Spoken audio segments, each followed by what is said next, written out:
Account na ito ay hindi lamang para sa kaginhawahan, kundi isang mahalagang account din para turuan ang mga kabataan kung paano mag-ipon ng maaga at higit sa lahat kung paano gamitin ang pera ng responsable.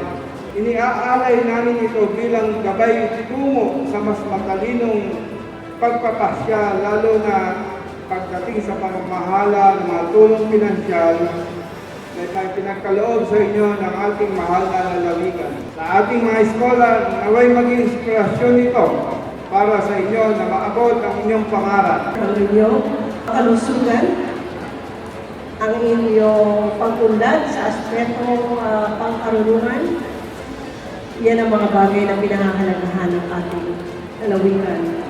At kaunti-man ay sana'y pagyamanin ninyo upang matulungan ang inyong sarili, ang inyong pamilya.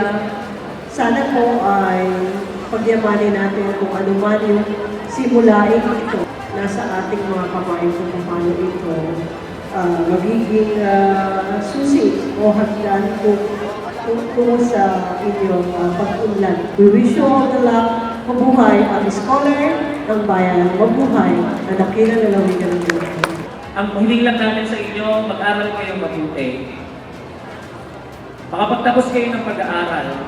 Yung opportunity na to, sana magamit ninyo para mas maayos nyo yung pag-aaral ninyo. Mahirap maging mahirap, pero I bet, mas mahirap ang taong walang pangarap.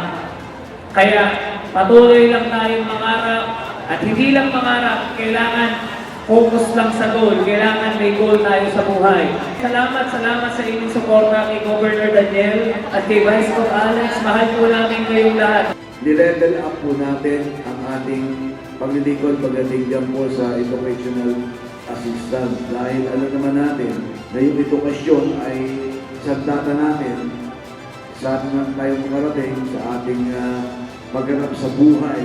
Kaya kabataan ko lang kayo, you need to appreciate all. Mahalaga po yung nagka-appreciate.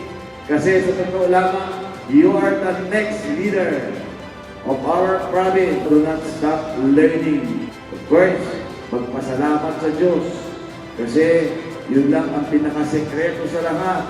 Kung marunong ka magpasalamat sa Diyos, lahat po yan makakabit mo. Pangad namin ang inyong pag-aaral na makatapos po tayo. Congratulations again and God bless you.